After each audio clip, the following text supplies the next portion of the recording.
عليكم ورحمة الله وبركاته.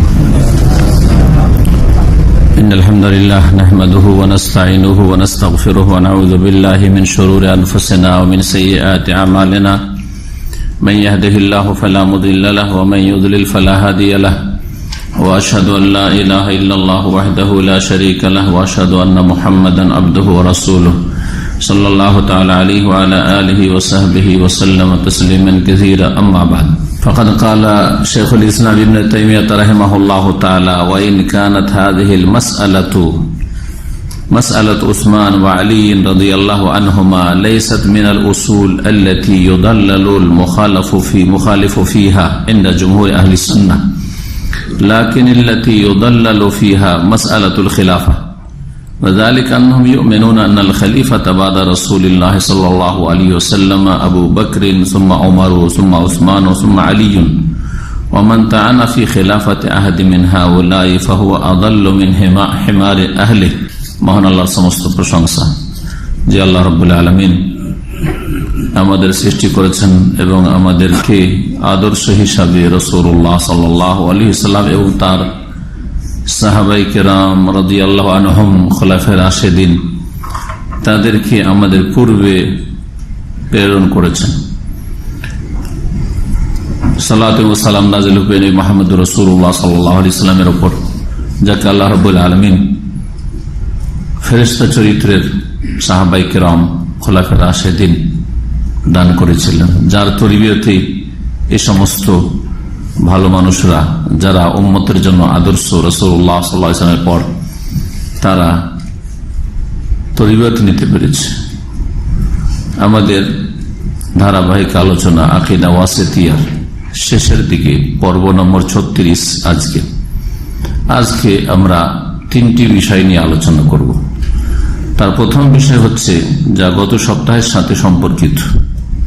গত সপ্তাহের আলোচনা বা গত রবিবারে যে আলোচনা করেছিলাম তার বিষয়বস্তু ছিল খোলাফায়ে রাশিদিন সম্পর্কে, সাহাবায়ে কেরাম সম্পর্কে আহলে সুন্নাত ওয়াল জামাতের ভূমিকা এবং তারা একে অপরের উপর শ্রেষ্ঠত্ব রাখে, সকলে সমান না।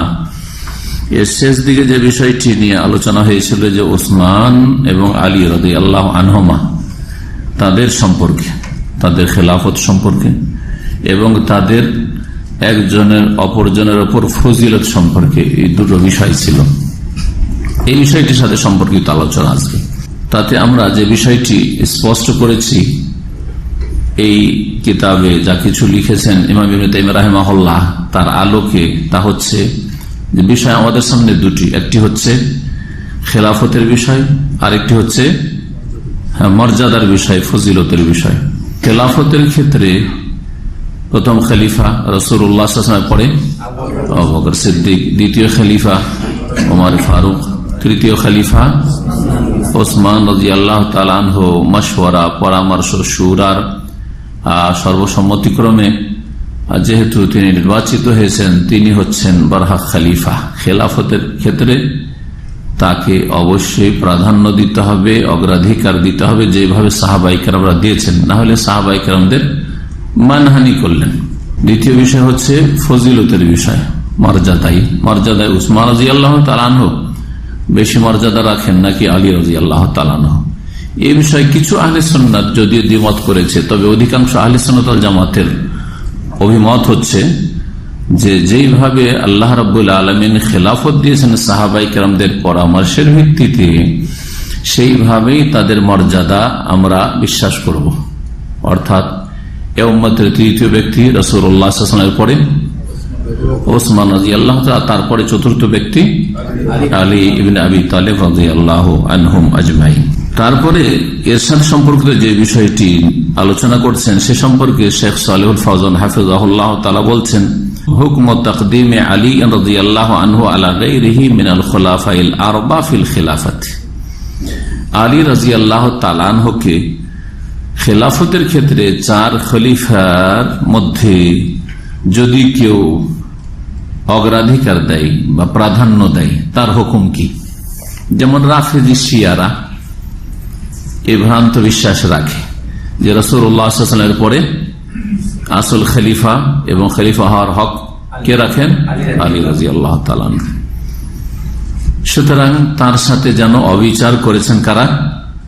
সাহাবায়ে কেরাম এবং খুদ স্বয়ং আবু বকর, ওমর, ওসমান, সব সাহাবায়ে কেরাম কি করেছেন? তাহলে অবিচার করেছেন, জুলম করেছেন আলী রাদিয়াল্লাহু তাআলার হকের ক্ষেত্রে। নাউজুবিল্লাহ। এটা হচ্ছে শিয়া রাফেজিদের, যেখানেই থাকুক না কারো, তাদের বদ আকীদা, ভ্রান্ত আকীদা, যাতে আহলে সুন্নাত ওয়াল জামাত সকলে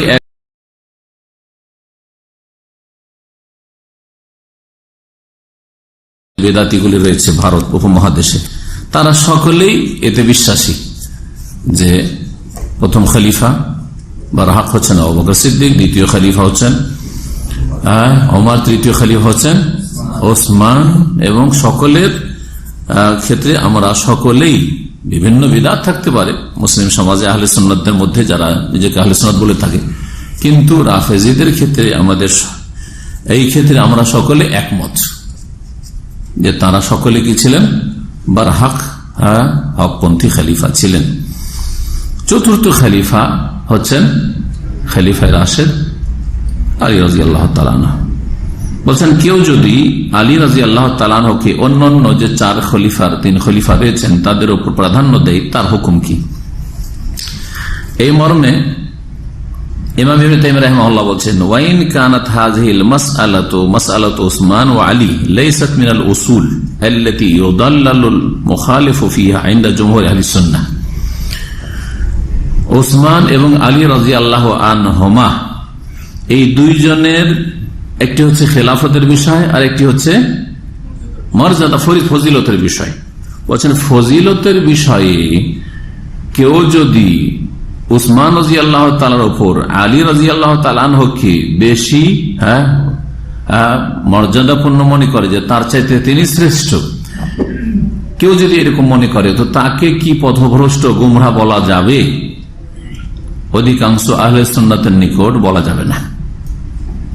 ফজিলতের ক্ষেত্রে যদি বলে যে আবু বকর, ওমর, তারপরে ফজিলতের ক্ষেত্রে, মর্যাদার ক্ষেত্রে আলী, আর তারপরে ওসমান, যদি এরকম কেউ বলে দেয় বা বিশ্বাস রাখে, তাহলে তাকে গোমরাহ পথভ্রষ্ট বলে আখ্যায়িত করা যাবে না। এটা হচ্ছে অধিকাংশ আহলে সুন্নাতের মত। দ্বিতীয় বিষয় হচ্ছে খেলাফতের বিষয়। খেলাফতের বিষয় যদি বলে যে আবু বকর, ওমরকে মানছি, তারপরে তৃতীয় খলিফা হইতেন আলী, ওসমানের আগে আলী খলিফা হওয়ার হকদার, তাহলে গুমরাহ বলা যাবে। কি বলবেন? তাহলে গুমরাহ, পথভ্রষ্ট। তাহলে পথভ্রষ্ট। এতে যদি পথভ্রষ্ট হয়, তাহলে আর একটা হচ্ছে অবস্থা হচ্ছে যে কেউ যদি মনে করে যে আবু বকর, ওমর, ওসমানের আগে খলিফা হওয়ার হক রাখেন আলী রাদিয়াল্লাহু আনহু, তাহলে তারা আরো স্পষ্ট গুমরাহ। এই দুটোই দলটা এরকম না, তিনটি অবস্থার দুই অবস্থায় এই দুটো দল, এই দুইটি ভ্রান্ত মতে বিশ্বাসীরা হচ্ছে পথভ্রষ্ট গুমরাহ। আর যারা ফজিলত, হয়তো ফজিলতের ক্ষেত্রেও হক হচ্ছে, সত্য হচ্ছে যে যেইভাবে তারা খেলাফত পেয়েছেন সেইভাবে তাদের ফজিলত এবং মর্যাদা রয়েছে। এটা হচ্ছে আহলে সুন্নাত ওয়াল জামাতের মত, আর এটাতে বিশ্বাস রাখা উচিত। যদিও কিছু আহলে সুন্নাত তারা ফজিলত দিয়েছেন মর্যাদার ক্ষেত্রে উসমানকে আলীর উপর, যেমন গত আলোচনায় বলেছি যে তারা হয়তো ওইদিকে দৃষ্টি দিয়েছেন যে রাসূলুল্লাহ সাল্লাল্লাহু আলাইহি ওয়াসাল্লামের জামাই, রাসূলুল্লাহ সাল্লাল্লাহু আলাইহি ওয়াসাল্লামের চাচাতো ভাই, তারপরে তিনি হাশেম গোত্রের, ইত্যাদি ইত্যাদি। কিন্তু এইসব কথা তাকে ফজিলত দেওয়ার জন্য যথেষ্ট নয়। যেখানে সাহাবায়ে কেরামরা তারা সাধারণত বিভিন্ন সময় বলতেন যে আবু বকর আসলেন, ওমর, তারপর ওসমানের নাম আসত, এইরকম বেশ কিছু হাদিস রয়েছে। সুতরাং শুধু এইগুলির যুক্তির ভিত্তিতে আলী রাদিয়াল্লাহু তাআলা আনহুকে ওসমান রাদিয়াল্লাহু তাআলার উপর প্রাধান্য দেওয়া যুক্তিসঙ্গত নয়, দলিল সম্মত নয়। তারপরে এতে আমরা গুমরাহ বলবো না, এতে আমরা গুমরাহ বলবো না যদি কেউ আলী রাদিয়াল্লাহু তাআলাকে ওসমানের উপর প্রাধান্য দেয়। এখন আসেন বিষয়টা তাহলে বুঝে গেছেন। এখন বলছেন ওয়াইন কানাত হাযিহিল মাসআলাতু, যদিও এই বিষয়টি কোনটি? বলছেন মাসআলাতু উসমান ওয়া আলী, ওসমান এবং আলী রাদিয়াল্লাহু আনহুর বিষয়টি। কিসের বিষয়? ফজিলতের বিষয়টি, যে দুইজনের কাকে বেশি শ্রেষ্ঠত্ব বা মর্যাদা দেব। লাইসাত মিনাল উসুল, দ্বীনের কোন বুনিয়াদী বিষয় নয়, মৌলিক বিষয় নয়। আল্লাতী ইউদাল্লালুল মুখালিফু ফিহা, যাতে এর বিরোধীতে কেউ যদি করে উসমানের ওপর, আসল হচ্ছে উসমানকে বেশি কি করবে, শ্রেষ্ঠ মনে করবে, কিন্তু যদি এর বিপরীত কেউ করে, বিরোধিতা করে, তাহলে তাকে পথভ্রষ্ট বলে আখ্যায়িত করা যাবে না। ইনদা জুমহুর আহলি সুন্নাহ, অধিকাংশ আহলে সুন্নাতের নিকটে মতে।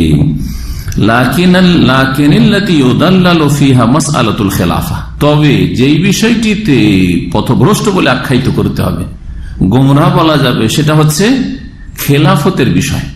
খেলাফতের বিষয় কেউ যদি সাহাবায়ে কেরামদের সিদ্ধান্তের ওপর সন্তুষ্টি প্রকাশ না করে বা সম্মতি প্রকাশ না করে, বিরোধিতা করে, তাহলে তাদেরকে গোমরাহ বলা যাবে, যদিও নাম নিজেদেরকে সুন্নি আহলে সুন্নাত ওয়াল জামাত বলুক।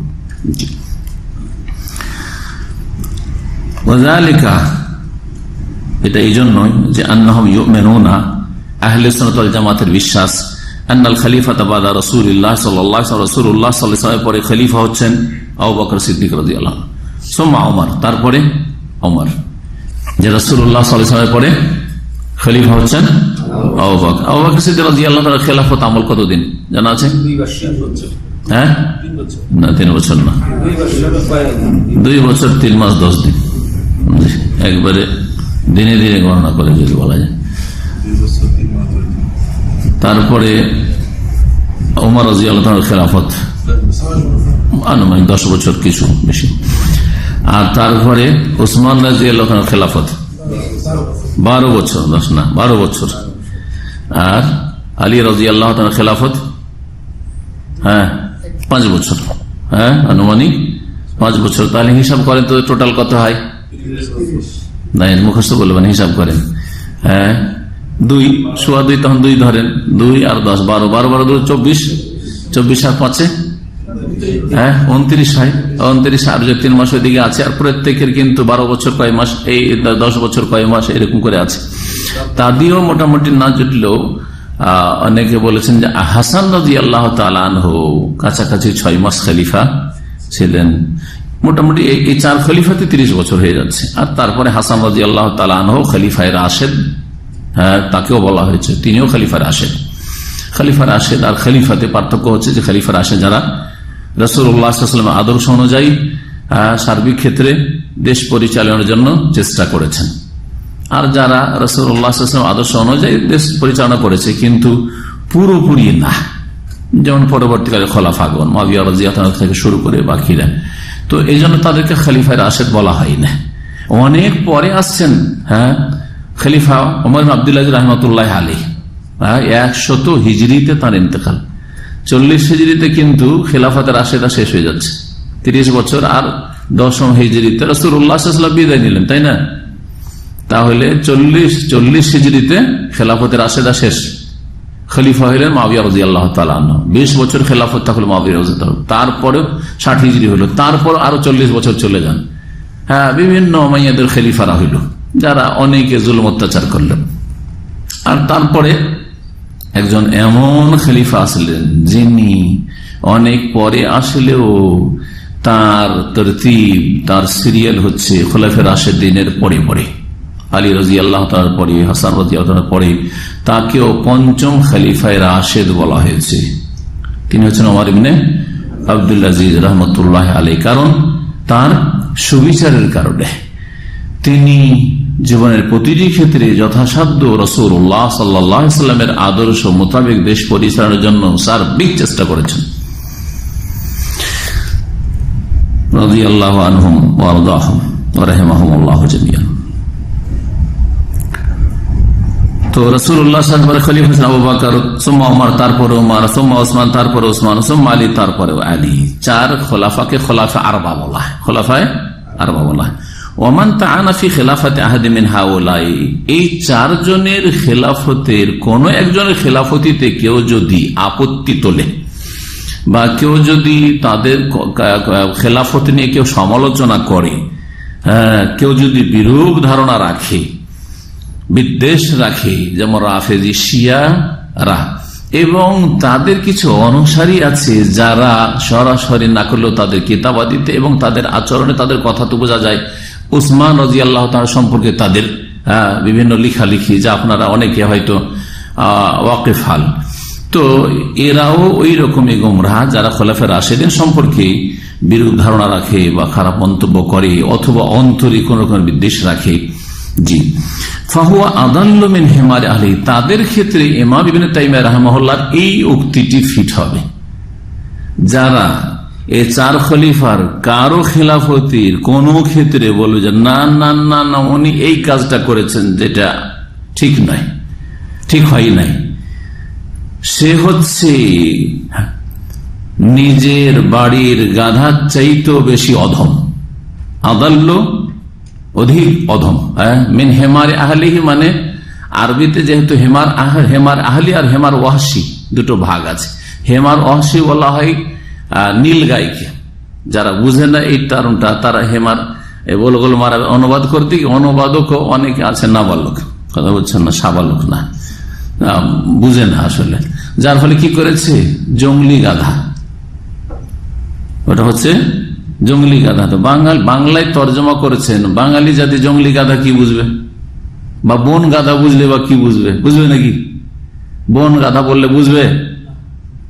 এটা হ্যাঁ উর্দু টার্মে বুঝবে, উর্দু টার্মে উর্দু ভাষীরা বুঝে, হ্যাঁ ওয়াহশি গাধা বুঝে, নীল গাই।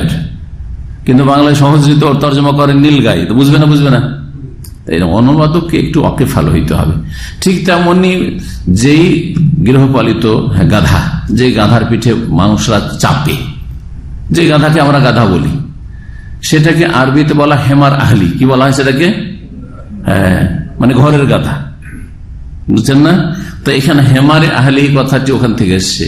এই না যে নিজের বাড়ির গাধা শুধু, এখানে বোঝানো হয়েছে যে সেটা নীলগাই নাই, কারণ নীলগাই তো মানুষ গোস্ত খায়, তারপর নীলগাই তো মানুষ পছন্দ করে, নীলগাই তো এত নির্বোধ নাই, হ্যাঁ গর্ধবের মতো। তো যেই ব্যক্তি চার খলিফার কোন কারো সম্পর্কে সমালোচনা করবে বা খারাপ ধারণা রাখবে, বিদ্বেষ রাখবে, সে হচ্ছে গাধার চাইতে বেশি নিকৃষ্ট বা অধম। আজকের আলোচনার সার কথা বলতে গিয়ে রাসূলুল্লাহ সাল্লাল্লাহু আলাইহি ওয়াসাল্লামের একটি হাদিস বলি খোলাফায়ে রাশিদিন সম্পর্কে। এই খোলাফাদেরকে যে খোলাফায়ে রাশিদিন বলা হয়, এটা কোত্থেকে নেওয়া হলো? এটা একটা প্রশ্ন, যে এদের নাম যে খোলাফায়ে রাশিদিন বহু বচন, আর একজন বলবেন তখন খলিফায়ে রাশিদ, এই নাম কোত্থেকে পেলেন? এই নাম আবু দাউদের সেই হাদিস থেকে, ইবনে মাজায় রয়েছে, আবু দাউদে রয়েছে, রাসূলুল্লাহ সাল্লাল্লাহু আলাইহি ওয়াসাল্লাম প্রসিদ্ধ হাদিস ইরবাদ বিন সারিয়া রাদিয়াল্লাহু তাআলা আনহু বর্ণিত, আলাইকুম বিসুন্নতি ওয়া সুন্নাতুল খোলাফায়ে রাশিদিন আল মাহদিয়িন মিন বাদি। হাদিস খুব মশহুর। জি, তোমরা আমার আদর্শকে, সুন্নতকে আঁকড়ে ধরো, আর এমন খলিফাদের আদর্শকে আঁকড়ে ধরো যারা রাশেদিন মানে হেদায়েত প্রাপ্ত। রাশেদ তারা নিজেরা, মাহদিয়িন ওর তাকিদ, হেদায়েত প্রাপ্ত।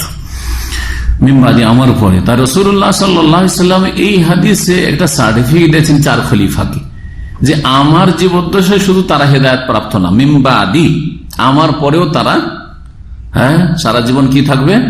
হেদায়েতের উপর থাকবে। জি, তারা নিজেরা হেদায়েত প্রাপ্ত এবং তাদের মাধ্যমে অন্যরা হেদায়েত পাবে।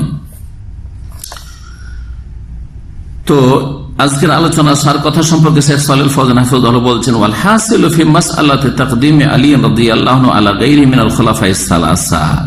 সার কথা হচ্ছে বা মুদ্দা কথা হচ্ছে যে তিন খলিফার উপর আলী রাদিয়াল্লাহু তাআলা আনহুকে যদি কেউ প্রাধান্য দেয়, তো এর তিনটি অবস্থা হইতে পারে। একটা অবস্থা, মান কাদ্দামা ফিল খিলাফাতি ফাহুয়া দাল্লুন বিল ইত্তিফাক, কেউ যদি খেলাফতির ক্ষেত্রে আলীকে উসমানের উপর শ্রেষ্ঠত্ব দান করে, যে না আলী আগে পরে উসমান, এ কথা কেউ যদি বলেন, অথচ সাহাবায়ে কেরামগণ খলিফা নির্বাচন করেছেন আগে কাকে? উসমান রাদিয়াল্লাহু আনহু, পরে আলীকে, ঠিক না? কেউ যদি এই বিশ্বাস রাখে বা এটা বলে, তাহলে সে হচ্ছে সর্বসম্মতিক্রমে গুমরাহ, পথভ্রষ্ট। আহলে সুন্নাত ওয়াল জামাতের ইত্তিফাক, ইজমা রয়েছে যে সেই ব্যক্তি গুমরাহ।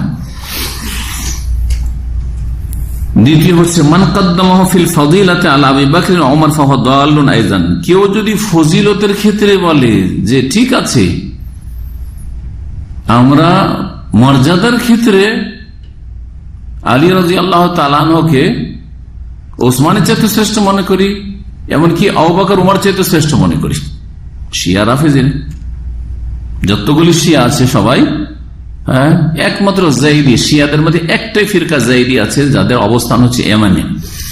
এই জাইদি ফিরকাটা হালকা ফিরকা ছিল, কিন্তু এরা ওই ইরান থেকে ট্রেনিং নিয়ে এসে এরাও চরমপন্থী ইসনা আশারিয়া, ইরানের মতো চরমপন্থী হয়ে গেছে। এরাকে বলা হয়তো তাফজিলি, এই জাইদিদেরকে কি বলা হয়তো তাফজিলি, মানে আলী রাদিয়াল্লাহু তাআলা আনহুকে এরা ওসমানের ওপর ফজিলত দিয়ে থাকে। যদি মর্যাদায় ফজিলত দেয় তাহলে ওর হুকুম জানলেন, তাই না? তাহলে এতে কিছু আহলে সুন্নাতের ইখতিলাফ ছিল, কিন্তু খেলাফতি যদি কেউ ফজিলত দেয় তাহলে গুমরাহ বলা যাবে। এই জাইদিয়া গুমরাহ হইল ওই রকম বড় গুমরাহ নয়, যেই বড় গুমরাহ হচ্ছে ওরা যারা খেলাফতের ক্ষেত্রে বলছেন না এক নম্বরে রাসূল সাল্লাল্লাহু আলাইহি ওয়াসাল্লাম পরে খলিফা হতেন আলী, তারা বিল ইজমাহ সর্বসম্মতিক্রমে গুমরাহ। দ্বিতীয় হচ্ছে কেউ যদি ফজিলতের ক্ষেত্রে প্রাধান্য দেয় আবু বকর ওমরের উপর, ফাহুয়া দাল্লুন আইযান, সেও গুমরাহ। আলী শ্রেষ্ঠ ওসমানের চাইতো, ওমরের চাইতো আর আবু বকরের চাইতো, এই কথা কেউ যদি বলে তাহলে সেও গুমরাহ।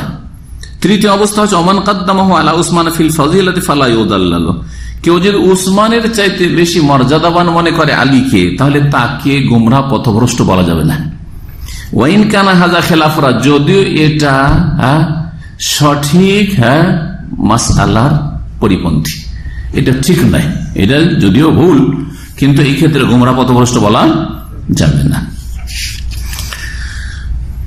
একটি গুরুত্বপূর্ণ বিষয়, কারণ অনেকেই ইরান প্রভাবিত, অনেকে শিয়া প্রভাবিত, জি শিয়াদের পাশাপাশি বসবাসের কারণে অথবা শিয়াদের লিটারেচার আর শিয়াদের ওই সব কিছু পড়ে অথবা তাদের প্রচার মাধ্যম থেকে প্রভাবিত হওয়ার কারণে এরকম অনেক আজকালকার ছেলেরা গুমরাহ হয়ে আছে। আল্লাহ পাক যেন হেদায়েত দান করেন।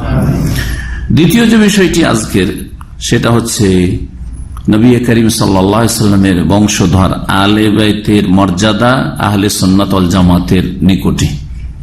রাসূলুল্লাহ সাল্লাল্লাহু আলাইহি ওয়াসাল্লামের বংশধর যাদেরকে কি বলা হয়?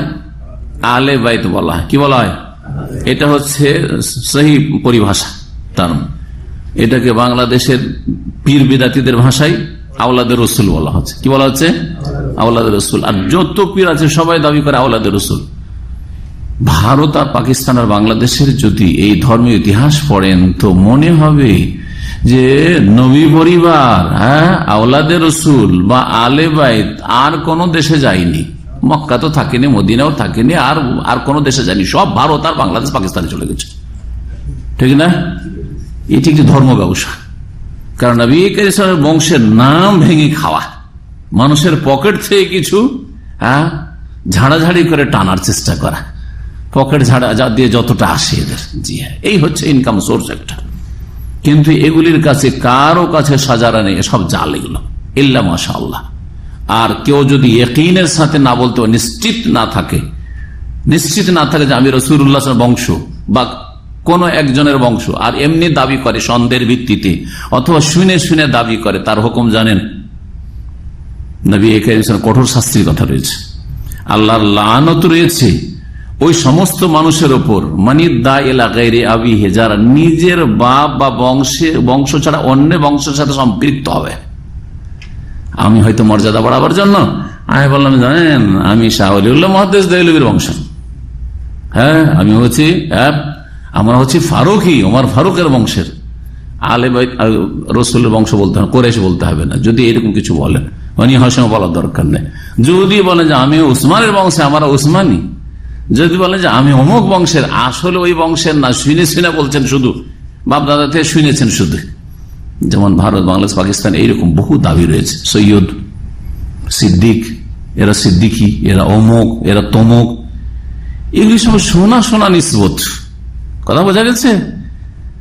যদি সন্দেহের ভিত্তিতে শুনে শুনেই দাবি করে যে আমরা অমুক বংশের, তাহলে তাদের উপর আল্লাহ লানত রয়েছে, জান্নাত হারাম হবে, রাসূলুল্লাহ সাল্লাল্লাহু আলাইহি ওয়াসাল্লাম রয়েছে। সুতরাং সাবধান। দরকারটা কি এরকম বংশ পরিচয় দিয়ে নিজের মর্যাদা বাড়াবার, বরং নিজের ইমান দিয়ে, নিজের আমল দিয়ে, নিজের ইলম দিয়ে, নিজের দ্বীন ইসলামের খিদমতে মর্যাদা বাড়াবার চেষ্টা করে। এতই যদি মর্যাদা বাড়ার শখ থাকে তো দুনিয়াতে এতে আল্লাহ মর্যাদা দিবেন, আর আখিরাতের মর্যাদা হচ্ছে আসল মর্যাদা। দুনিয়ার মর্যাদা কয়দিনের, যতই সম্মান করেন একদিন মরে যেতে হবে, আর যতই সম্মান পান একদিন আপনাকে মাটিতে মিশে যেতে হবে অন্যদের মতো, যারা সম্মান করেছে তাদের মতোই, আর অসহায় হয়ে কবরে যেতে হবে। জি হ্যাঁ, সেখানে সবাই সমান। যারা আপনার খুব ভক্তি করতো তারা যেমন আল্লাহর কাছে অসহায়, মরার পরে তেমন যার ভক্তি করা হয়েছে হাজার হাজার লাখ লাখ ভক্ত, তার অবস্থা এখানে মরার পরে একই অবস্থা, কোনো পার্থক্য না। আল্লাহু আকবার। ইন কুল্লু মান ফিস সামাওয়াতি ওয়াল আরদি ইল্লা আতির রহমানে আবদা, আসমান জমিনে যে কেউ হোক না কেন আল্লাহর সামনে হাজির হবে সকলে আবদা, গোলাম হয়ে, গোলাম দাস হয়ে হাজির হইতে হবে, কোনো কিছু কাজে আসবে না। তো কথা না বাড়িয়ে নবী করিম সাল্লাল্লাহু আলাইহি সাল্লামের বংশধরের মর্যাদা, আহলে বাইতের মর্যাদা ইনদা আহলে সুন্নাত ওয়াল জামাত, আহলে সুন্নাত ওয়াল জামাতের নিকট শেখ সালেহ ফৌজান বলছেন। ইমাম ইবনে তাইমিয়া রাহিমাহুল্লাহ তাদের সম্পর্কে কি বলছেন শুনুন। ওয়া ইউহিব্বুন আহলা বাইতি রাসূলিল্লাহ সাল্লাল্লাহু আলাইহি ওয়াসাল্লাম, আহলে সুন্নাত ওয়াল জামাত রাসূলুল্লাহ সাল্লাল্লাহু আলাইহি সাল্লামের আহলে বাইতকে ভালোবাসে। এটা হচ্ছে আহলে সুন্নাতের পরিচয়, যে আপনি রাসূলুল্লাহর বংশধরকে, কিন্তু কোন বংশধর? যারা মুমিন মুমিনাত, যারা মুমিন মুমিনাত। নবী করিম আপন চাচা আবু লাহাব ভালোবাসবেন? হ্যাঁ। নবী সাল্লাল্লাহু আলাইহি ওয়াসাল্লামের চাচি উম্মে জামিল ভালোবাসবেন? নবী করিম সাল্লাল্লাহু আলাইহি ওয়াসাল্লামের চাচা আবু তালেব ভালোবাসবেন? সব কাফের হয়ে মারা গেছে। নবী করিম সাল্লাল্লাহু আলাইহি ওয়াসাল্লামের বংশে অনেক কাফের হয়ে মারা গেছে। কেউ বেশি শত্রুতা করেছে, কেউ শত্রুতা করে নেই, কিন্তু ইসলাম তৌফিক হয়নি, তাদের ভালোবাসবেন? হারাম ভালোবাসা। জি হ্যাঁ, এইরকমই আজকেও যদি কেউ আওলাদ রাসূলের পরিচয় দেয় বা আলে বাইতের পরিচয় দেয় যে আমরা নবীর বংশের, আমরা হাসান বংশের, হুসাইন বংশের, আমরা ফাতেমা বংশের, কিন্তু আকীদার ক্ষেত্রে শিরকি আকীদার লোক, বিদআতি আকীদার লোক, কুফরি আকীদার লোক, ঈমান ভঙ্গকারী আকীদার লোক, হুলুল আর ওয়াহদাতুল ওজুদের সুফিয়ানা আকীদার আর লোক, তাহলে তাদের সাথে ভালোবাসা হারাম। এটা আমার কথা নয়, শেখ সালেহ ফৌজান হাফিজাহুল্লাহ তাআলা উল্লেখ করেছেন এখানে। সময় হলে তার ভাষা থেকে শোনাবো। আমাদের ভালোবাসার ভিত্তি কিসের উপর হইতে হবে? ঈমান ইসলামের উপর হইতে হবে। একজন বলে আমি রাসূলের বংশের, আর নামাজ পড়েন না, ভালোবাসবেন? মদখোর ভালোবাসবেন? হ্যাঁ, জিনাকারী ভালোবাসবেন? তো এর চেয়ে বড় অপরাধ হচ্ছে শিরক করা, বিদআত করা। এর চেয়ে বড় অপরাধ হচ্ছে শিরক বিদআত করা। তাহলে একটা বিদআতি আকীদার লোক যদি আল্লাহর রাসূল আল্লাহর রাসূল বলে, কি করে ভালোবাসবেন তাকে? হারাম ভালোবাসা। রাসূলুল্লাহের বংশধরকে আহলে সুন্নাত ভালোবাসে। যদি এখনো জানতে পারি, নিশ্চিত বলতে পারি, ইয়াকিনের সাথে বলি আমরা রাসূলুল্লাহ বংশ, অবশ্যই অন্যদের চাইতে বেশি ভালোবাসবো। আমার ছেলে মেয়েদের চাইতে পরিবেশে তাদেরকে ভালোবাসবো। কিসের খাতিরে? নবী করিম সাল্লাল্লাহু আলাইহি ওয়াসাল্লামের খাতিরে। জি, এটা হচ্ছে ঈমান আমাদের। এবং তাদের সাথে মিত্রতা রাখে, এবং তাদের ক্ষেত্রে রাসূলুল্লাহ সাল্লাল্লাহু আলাইহি ওয়াসাল্লামের এই ওসিয়ত বা উপদেশের খেয়াল রাখে, সুরক্ষা করে। রাসূলুল্লাহ নিজের বংশধর সম্পর্কে, পরিবার সম্পর্কে ওসিয়ত করেছিলেন। হাইসু কালা ইয়াউমা গাদির খুম, যেহেতু তিনি বলেছিলেন খুম নামক স্থানের পুকুর বা জলাশয়ের দিন, গাদির খুম। এই গাদির খুমটা কি, এটা আপনাদেরকে শোনাই। গাদির মানে হচ্ছে পুকুর, গাদির মানে হচ্ছে পুকুর বা জলাশয়। বলছেন তাই শেখ সালেহ ফৌজান হাফিজাহুল্লাহ, আল গাদির হোনা হুয়া মাজমাউস সাইল, যেখানে চারিদিক থেকে পানিগুলি প্রবাহিত এসে জমে যায়, সেটা পুকুর হইতে পারে, জলাশয় হইতে পারে। আমাদের দেশে আমরা ছোটকাল থেকে পড়েছি গাদির মানে হচ্ছে পুকুর, কিন্তু পুকুর ছাড়াও বড় বড় যেগুলো জলাশয় রয়েছে, চারিদিক থেকে উঁচা জায়গা থেকে পানি এসে ওখানে থেমে যাচ্ছে, আর 6 মাস বছর ধরে হয়তো পানি থাকছে, এগুলো হচ্ছে গাদির। এইরকম একটি জায়গা ছিল। খুম কাকে বলে? দুটো শব্দ, তাহলে একটা গাদির মানে পুকুর বা জলাশয়, আর খুম বলছেন কেউ কেউ বলেছেন ইসমরাজন, একজন লোকের নাম, নসেবাল গাদির এলে এই পুকুরটা ওর নামের সাথে সম্পৃক্ত করা হয়েছে। হতে পারে ওই পুকুরের সে মালিক ছিল, অথবা পুকুরের পাশে বসবাস করতে, এরকম ভাবে নামটা পড়ে না এইরকম।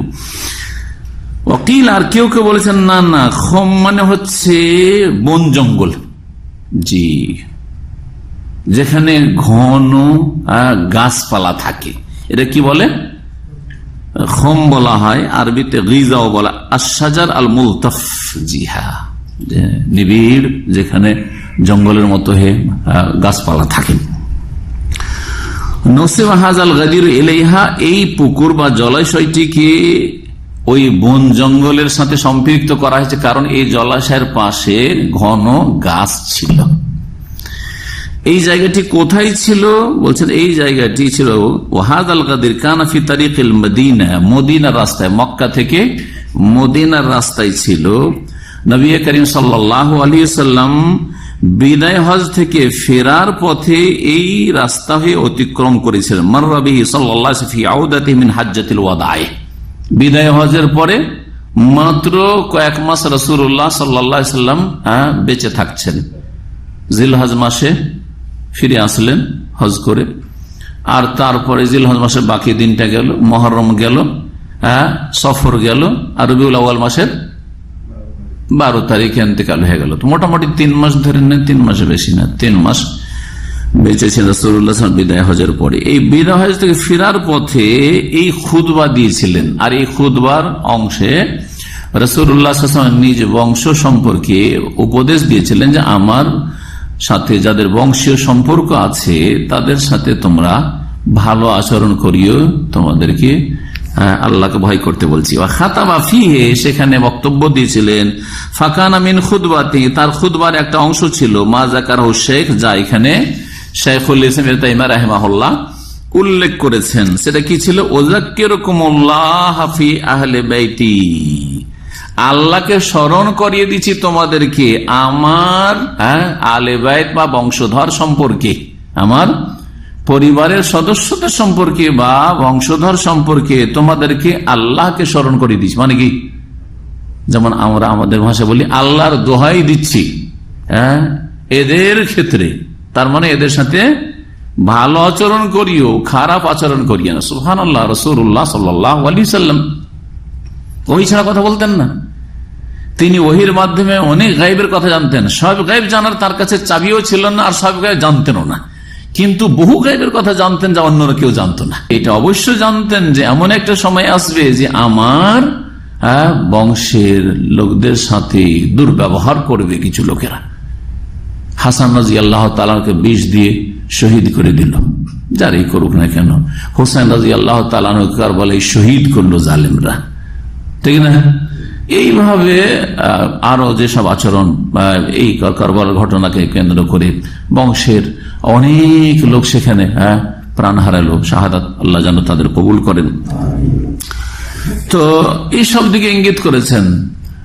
জি হ্যাঁ, বলছেন ওযাক্কিরুকুম মা আমার আল্লাহ বিহি, এর অর্থ হচ্ছে যে আল্লাহ যে নির্দেশ দিয়েছেন তোমাদেরকে তা স্মরণ করিয়ে দিচ্ছি, ফি হাক্কি আহলে বাইতি, আমার বংশের লোকদের ক্ষেত্রে। কি? মিন ইহতিরামিহিম, তাদের শ্রদ্ধা করবে, ওয়া ইকরামিহিম, তাদের সম্মান করবে, ওয়াল কিয়াম বিহাক্কিহিম, তাদের অধিকারের খেয়াল রাখবে, তাদের অধিকারের খেয়াল রাখবে। এর মানে এই নয় যে তাদেরকে খলিফা বানাবে, এটা উদ্দেশ্য নয়, কারণ এই কথা কোথাও রাসূলুল্লাহ ইঙ্গিত করেনি, বরং এর বিপরীত ইঙ্গিত করেছেন যে আমার পরে খলিফা কি হবেন? আবু বকর রাদিয়াল্লাহু তাআলা আনহু। যখন রাসূলুল্লাহ সাল্লাল্লাহু আলাইহি ওয়াসাল্লাম অসুস্থ হয়ে গেলেন, তখন কাকে নামাজ পড়াইতে বললেন? আবু বকর। মুরু আবু বকর ফালিউসাল্লি বিন নাস, স্পষ্ট দলিল যে রাসূলুল্লাহ সাল্লাল্লাহু আলাইহি ওয়াসাল্লাম তিরোধানের পরে কাকে নেতৃত্ব দেবে? আবু বকরকে, যাকে রাসূলুল্লাহ সাল্লাল্লাহু আলাইহি ওয়াসাল্লাম মসজিদে নববীর নেতৃত্বের জন্য, আর সবচেয়ে গুরুত্বপূর্ণ ইবাদত তাওহীদের পরে সালাত, তার নেতৃত্বের জন্য, ইমামতের জন্য মনোনীত করছেন। তিনি দুনিয়ারও ইমামত নেতৃত্বের জন্য মনোনীত, কিন্তু রাসূলুল্লাহ সাল্লাল্লাহু আলাইহি ওয়াসাল্লাম উম্মতের পেটে ছেড়ে দিয়ে চলে গেছে সাহাবায়ে কেরামদের উপর, যে সেই কাজটা তোমরা করবে, আমি নাম উল্লেখ করে দেব না। বহু দলিল এরকম রয়েছে। আরেকটি দলিল ইঙ্গিত করি, রাসূলুল্লাহ সাল্লাল্লাহু আলাইহি ওয়াসাল্লামের কাছে এক বৃদ্ধা আসছে, আসলে বলছে ইয়া রাসূলুল্লাহ, আমার যদি কোনো মাসলা মাসায় জিজ্ঞাসা করা দরকার হয়, আর আসার পরে যদি আমি আপনাকে না পাই তো কার কাছে যাব? বলছেন ইতিয়া আবু বকরিন, আবু বকর কাছে যে, বলেনি যে আলীর কাছে যে, বলেনি যে হাসান হোসেনের কাছে যে, আমার বংশের লোকদের কাছে যে বলেছেন। জি হ্যাঁ। তো এটা একটা লম্বা বিষয়, যে বিষয়টিকে শুধু ইঙ্গিত করলাম। রাসূলুল্লাহ শুধু নামটা বলেনি, বাকি ইশারা ইঙ্গিতে তিনি খলিফা নির্ধারণ করে দিয়েছেন। আবু বকর সিদ্দিক রাদিয়াল্লাহু তাআলা আনহু। আল্লাহ রাব্বুল আলামিন যা নির্দেশ করেছেন নবী সাল্লাল্লাহু আলাইহি ওয়াসাল্লামের বংশের ক্ষেত্রে, তো আল্লাহ কি নির্দেশ করেছেন এটা জানার দরকার তাহলে, ঠিক না? আল্লাহ আমাদেরকে নবী পরিবার সম্পর্কে কি নির্দেশ দিয়েছেন এই আয়াতে, সূরা শুরার আয়াত নম্বর 23। কারো কাছে কোরআন থাকলে খুলে দেখে নেন, সূরা শুরার আয়াত নম্বর 23 দেখেন। তাতে মহান আল্লাহ ইরশাদ করছেন, কুল লা আসআলুকুম আলাইহি আজরান, হে নবী তুমি বলে দাও তোমার সাথী সঙ্গীদেরকে যে তোমাদের কাছে এই দ্বীন ইসলামের খেদমতের ওপর কোনো পারিশ্রমিক চাই না। তোমাদেরকে যে দ্বীন ইসলামের শিক্ষা দিচ্ছি, দাওয়াত দিচ্ছি, এরকম তোমাদের কাছ থেকে পারিশ্রমিক চাই না। ইল্লাল মাওয়াদ্দাতা ফিল কুরবা, তবে আত্মীয়তার খাতিরে ভালোবাসা চাইছি। সুবহানাল্লাহ, কোরআনে কারীমের আয়াত, ইল্লাল মাওয়াদ্দাতা ফিল কুরবা, আত্মীয়তার খাতিরে ভালোবাসা। আমি চলে যাব দুনিয়া থেকে, আমার মাধ্যমে তোমাদের হেদায়েত নসিব হলো, তাহলে আমার আত্মীয়তার খাতিরে কি করবে? ভালোবাসবে আমার বংশধরকে, আমার পরিবার, বিবিগণকে। এতে বিবিগণও শামিল এবং এতে শামিল রাসূলুল্লাহ বংশের মুমিন মুমিনাত। কোন কোন গোত্রের লোকেরা শামিল এটাও ভালো করে স্পষ্ট জেনে নেওয়া ভালো। সবগুলি নয়, কুরাইশ তো বিশাল বংশ, কুরাইশ বিশাল বংশ, তো গোটা কুরাইশকে এখানে বোঝানো হয়নি। কারণ কুরাইশের আপনারা জানেন যে কুরাইশের বেশ কিছু গোত্র ছিল যারা চরম শত্রুতা করেছে রাসূলুল্লাহ সাথে, হ্যাঁ চরম শত্রুতা করেছে। তো তাদেরকে আহলে সুন্নাত ওয়াল জামাতের আলে বাইতের অন্তর্ভুক্ত করেন নাই। জি, আব্দুল মানাফের কয় ছেলে ছিল কে বলতে পারেন? না, আব্দুল মুতালিবের ছিল 10 জন, নবী সাল্লাল্লাহু আলাইহি ওয়াসাল্লামের বাপ চাচারা 10 জন। কিন্তু আমি আব্দুল মানাফের, আব্দুল মুতালিবের বাপের নাম কি ছিল? আব্দুল মুতালিবের বাপের নাম কি? হাশিম। হ্যাঁ, হাশিমের বাপ আবু ছিল। জি হ্যাঁ, জি। তো ওদের মধ্যে দুটো বংশ, এই 4 ছেলেতে যে গোত্র, 4টা গোত্র হয়, দুটো গোত্র চরম শত্রুতা করেছিল, বনু আব্দে শামস আর বনু নওফাল, আর বনু হাশিম আর বনু মুত্তালিব। বনু হাশিম মানে হাশিম গোত্র, যেটা সরাসরি রাসূলুল্লাহ সাল্লাল্লাহু আলাইহি ওয়াসাল্লামের গোত্র, আর আরেকটা হচ্ছে বনুল মুত্তালিব। এই দুটো গোত্র ইসলামের সাথ দিয়েছে, রাসূলুল্লাহ সাল্লাল্লাহু আলাইহি ওয়াসাল্লামের সাথ দিয়েছে। সুতরাং তাদেরকে উলামায়ে কেরাম, আইম্মায়ে কেরাম, ফুকাহায়ে কেরাম এবং আহলে সুন্নাত ওয়াল জামাতের উলামারা তারা তাদেরকে আহলে বাইতের অন্তর্ভুক্ত করেছে। আর কে কে আছে আমি বিস্তারিত বলছি আপনাদেরকে। আয়াত তাহলে পেয়ে গেলেন, তাই না, যে রাসূলুল্লাহ সাল্লাল্লাহু আলাইহি ওয়াসাল্লামের আত্মীয়তার খাতিরে রাসূল বংশের সাথে কি করতে হবে? ভালোবাসা রাখতে হবে। শেখুল ইসলাম ইবনে তাইমিয়া রাহিমাহুল্লাহ এখানে আলে বাইতের মর্যাদা বর্ণনা করছেন আহলে সুন্নাত ওয়াল জামাতের নিকট। আমাদের কাছে রাসূলুল্লাহ সাল্লাল্লাহু আলাইহি ওয়াসাল্লামের বংশের মর্যাদা রয়েছে, তাদেরকে আমরা ভালোবাসবো, তাদের সম্মান করব এবং তাদের হকের খেয়াল রাখবো। তাদের হকের একটা হচ্ছে, যদি জানতে পারি যে তারা নবী সাল্লাল্লাহু আলাইহি ওয়াসাল্লামের বংশের, তাহলে তাদের জন্য কি হারাম জানেন? সাদকা যাকাত হারাম। সুতরাং আমাদের করণীয় হবে তাদের ক্ষেত্রে কি, তাদের মধ্যে কেউ যদি অভাবী থাকে তাহলে তাদের খরচা বহন করার দায়িত্ব আমাদের সরকারের, মুসলিম সরকারের, আগে মুসলিম সরকারের। আর মুসলিম সরকার যদি এগুলো খেয়াল না রাখে তাহলে তখন এটা দায়িত্ব হবে মুসলিম জনগণের, আহলে সুন্নাত ওয়াল জামাতের। এটা আরেকটি বিষয়। জি, তো আহলে বাইত কারা? এই ক্ষেত্রে শেখ সালেহ ফওজান বলছেন, আহলুল বাইতে হুম আলুন নবী সাল্লাল্লাহু আলাইহি ওয়াসাল্লাম, নবী সাল্লাল্লাহু আলাইহি ওয়াসাল্লামের বংশধর, আল্লাযীনা হুররিমাত আলাইহিমুস সাদাকাতু, যাদের জন্য সাদকা যাকাত হারাম করা হয়েছিল। তারা কারা? হুম আলু আলী, আলীর বংশ, ও আলু জাফর, আলীর ভাই আবু তালেবের এরা ছেলে সব, জাফরের বংশ। ও আলু আকিল, আর এক ভাই হচ্ছে আলীর আকিল, আকিলের বংশ। জাফর আলী এরা ইসলাম গ্রহণ করেছেন, আকিল ইসলাম গ্রহণ করার আগে মারা গিয়েছিল। আলু আকিল, আকিলের বংশ, আকিলের ছেলেরা ওরা ইসলাম গ্রহণ করেছে এরা। ও আলুল আব্বাস, রাসূলুল্লাহ এক চাচা ইসলাম গ্রহণ করেছিলেন, তিনি হচ্ছেন আব্বাস বিন আব্দুল মুত্তালিব, আব্বাসের বংশ। তাহলে আব্বাসীয় যতগুলি খলিফারা হয়েছেন বা আব্বাসীয় বংশ, কেউ যদি আমি আব্বাসী বংশের, তাহলে সে আলে বাইত, কারণ বনু হাশিমের মধ্যেই তারা পড়ছে। ও বানুল হারিস বিন আব্দুল মুত্তালিব ছেলে একজন হারিস ছিল, এই হারিসের বংশধর তারা মুসলমান। আবু সুফিয়ান ইবনে হারিস, হুনাইনের যুদ্ধের ইতিহাস যদি পড়েন তো দেখবেন যে সব লোক পলাতক অবস্থায় যখন একেবারে তীরের বর্ষণ শুরু হয়েছিল কাফেরদের হাওয়াযিন গোত্রের, সেই সময় রাসূলুল্লাহ সাল্লাল্লাহু আলাইহি ওয়াসাল্লামের যে বাহনটা ছিল সেই বাহনের লাগাম বা রশি ধরেছিলেন আবু সুফিয়ান ইবনে হারিস। আবু সুফিয়ান এবং এটা আর এক আবু সুফিয়ান, এক তো শ্বশুর আবু সুফিয়ান মুআবিয়া রাদিয়াল্লাহু তাআলা আনহু বাপ, আর এটা হচ্ছে হারিস বিন আব্দুল মুত্তালিব, আব্দুল মুত্তালিবের ছেলের ঘরের নাতি পোতা, কথা বুঝতে পারছেন না, আবু সুফিয়ান।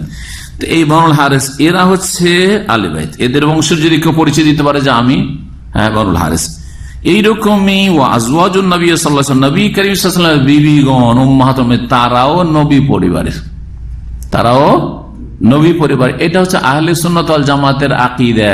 রাফেজি শিয়ারা এটা অস্বীকার করে, মানে না, নবীর বিবিগণকে তারা নবী পরিবারে নিতে চায় না, অথচ কত বড় গুমরাহ এরা।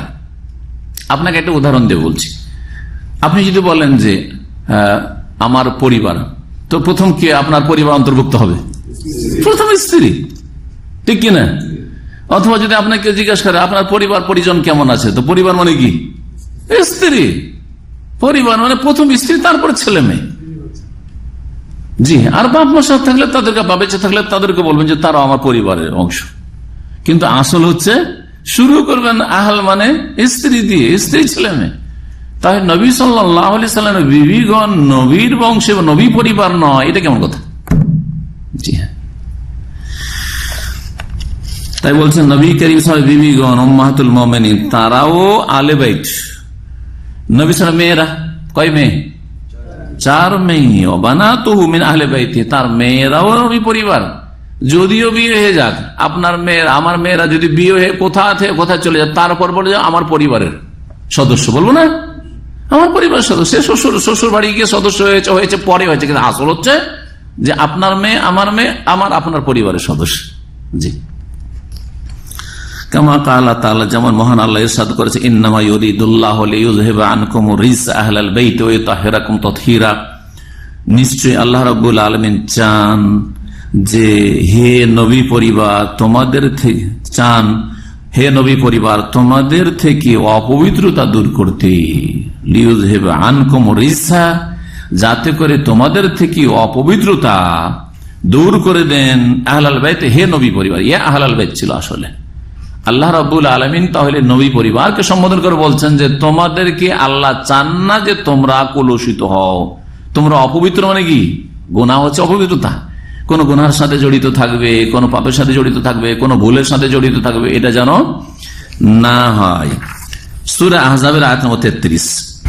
নবী করিম সাল্লাল্লাহু আলাইহি সাল্লামের বংশধর সম্পর্কে যে কথাগুলি আমরা শুনলাম, তারপরে এখন ইবনে তাইমিয়া রাহিমাহুল্লাহর কথাগুলি শেষ করি, তারপরে ব্যাখ্যাগুলিতে যাব।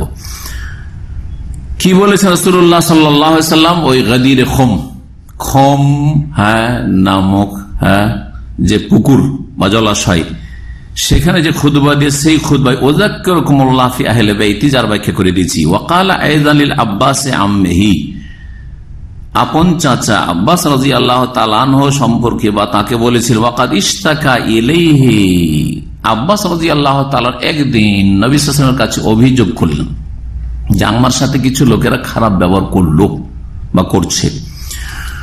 আন্না বাযা কুরাইশিন ইয়াজফু বানি হাশিম, যে কিছু কুরাইশের লোকেরা, অন্যান্য গোত্রের কুরাইশের লোকেরা হাশিম গোত্রের সাথে দুর্ব্যবহার করেছে বা দুর্ব্যবহার করছে, খারাপ আচরণ করছে। এই অভিযোগ করলেন কে? আব্বাস রাদিয়াল্লাহু তাআলা চাচা ভাতিজার কাছে, চাচা ভাতিজার কাছে। ফাকালা, তখন রাসূলুল্লাহ সাল্লাল্লাহু আলাইহি ওয়াসাল্লাম বলেছেন, ওয়াল্লাযী নাফসি বিয়াদিহি, সে আল্লাহর শপথ করে বলছে যার হাতে আমার প্রাণ রয়েছে, লা ইউমিনুনা, এরা মুমিন হতে পারবে না সত্যিকার, হাত্তা ইউহিব্বুকুম লিল্লাহি, যতক্ষণ পর্যন্ত তোমাদেরকে আল্লাহর জন্য ভালো না বাসবে। তার নবী করিম সাল্লাল্লাহু আলাইহি ওয়াসাল্লাম বংশধরকে কিসের জন্য ভালোবাসতে হবে? আল্লাহর জন্য ভালোবাসতে হবে। দুনিয়ার কোনো গরজ নেই, কোনো স্বার্থ নেই। তাদের ভাষা বুঝি আর বুঝি না, জানি আর জানি না, আর তাদেরকে চিনি আর চিনি না, এমনিতে ভালোবাসে, চেনাও জরুরি না। আল্লাহর জমিনে যে যেখানে নবী পরিবার রয়েছে, নবীর বংশ রয়েছে, তাদেরকে ভালোবাসে। এটা হচ্ছে আহলে সুন্নাত ওয়াল জামাতের কথা। চেনা জরুরিও না যে আপনাকে চিনতে হবে। কেমন করে চিনবে না? অনুমান ভিত্তিক, যদি না জানা থাকে। কিন্তু যারা নিশ্চিত জানছেন আর ওরা নিশ্চিত দাবি করেছে আমরা নবী পরিবার, তখন বাকি যদি তাদের এই দাবি যদি মিথ্যা হয় তাহলে আল্লাহর কাছে তারা ফেঁসে যাবে। জি হ্যাঁ, যেমনটা বললাম এর আগে।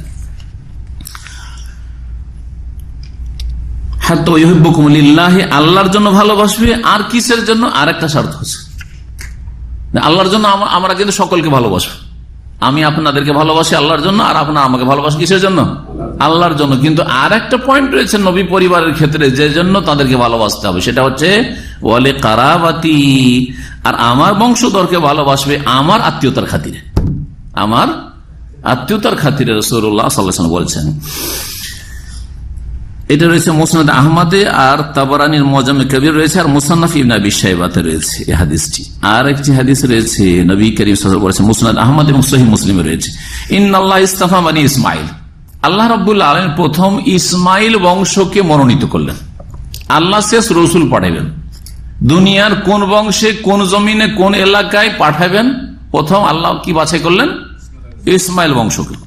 ওয়াস্তাফা মিন বানি ইসমাইল কেনানা, তারপর ইসমাইল বংশধর থেকে কেনানা বংশকে আল্লাহ মনোনীত করলেন।